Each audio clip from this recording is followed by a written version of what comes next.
So we'll move straight on now to Greg Sheridan. A story that, well, I think it came as a bit of a surprise to some in the media today. These are the concerns that relate to the PM's upcoming trip to Beijing. We know before the end of the year he'll have a meeting with President Xi Jinping. Talk is it won't go ahead or may not go ahead because of security concerns about landing his Airforce jet in China. Fears the jet and all of its intelligence systems could be hacked by the Chinese. Now, I understand they're looking at a whole lot of other options, perhaps using another aircraft, perhaps flying the PM's plane to a nearby country and using something else to get him in for that final leg into Beijing.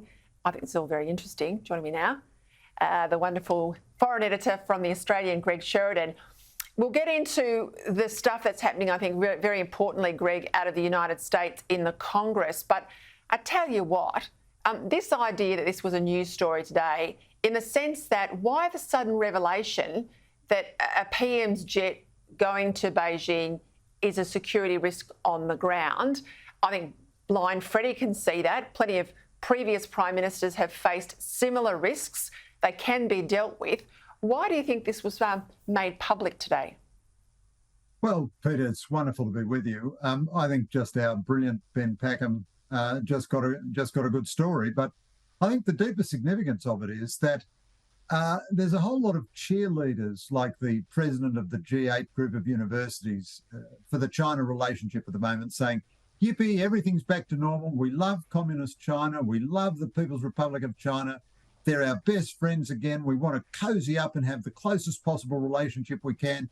And yet, no member of parliament can go there and take their phone because they're sure it will be hacked by Chinese intelligence agencies. We daren't put a plane with significant military communications facilities on a Chinese tarmac because we're sure the Chinese intelligence agencies will be hacked.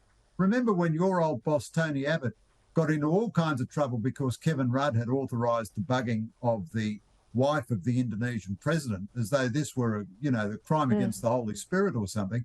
The Chinese routinely hack, bug, eavesdrop every single significant Australian who visits there. We all accept this as just part of doing business with China. And yet at the same time, we're supposed to embrace a new relationship of trust. I think it's a salutary lesson for Australians about the regime that they are dealing with in China. So good on Ben Packham for reminding all the Sino lovers out there that things are not back to normal, but more for the rest of the media for just being absolutely fixated on this story today as if it's somehow, a great surprise that the Chinese are not straight and narrow when it comes to this stuff. Let's go to the US. A whole lot of dysfunction there. First time in their history, of course, that the House has voted out the Speaker, the Republican Speaker, of course, Kevin McCarthy. He's vacated his spot. This was a group led by a Trump ally, Matt Gaetz. What happens here now? Because obviously they've got to get a new Speaker. And there was some talk, I think it's been ruled out this afternoon, but there was some talk that even Donald Trump could end up, or certainly was being spoken of, as a potential Speaker. Yeah, we'll talk about the lunatics taking over the asylum. This is a very sad day for America. So the Republican rebels have a point. America's spending is just wildly out of control. Joe Biden is not increasing defence spending, but every other part of spending is crazy. The American debt is 33 trillion US dollars, 120% of their GNP, and it's just going up and up and up and up. Congress keeps voting to spend money, but won't vote to raise the money to cover it. And as a result, America is just getting deeper and deeper into debt. However, the Republicans have a narrow majority in Congress, and for their own members to vote against the Speaker means that he's been thrown out. Well, that just means the House of Representatives can do no business now. And, within a month, the emergency funding provisions run out, and the House will either have to accept a compromise deal like the one that the Kevin McCarthy had with the White House and the Senate to keep spending going, or it will have to shut down the government. And one of the nastiest elements of this is influenced by Donald Trump.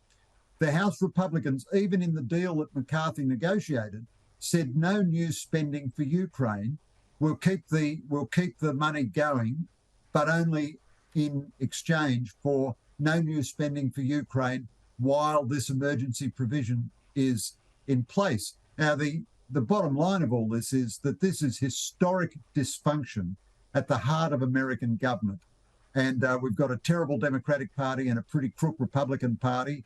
And, it just, the whole world depends on American strategic certainty. And it's hard to see how they're going to give us nuclear submarines. It's hard to see how AUKUS goes ahead. It's hard to see how anything happens while this dysfunction is there. I think the Republicans are risking their majority. It could lead to the triumph of the left again in American politics. Oh, good Lord, Greg, that's the last thing we need. I'll have to leave it there tonight. Thank you, Greg.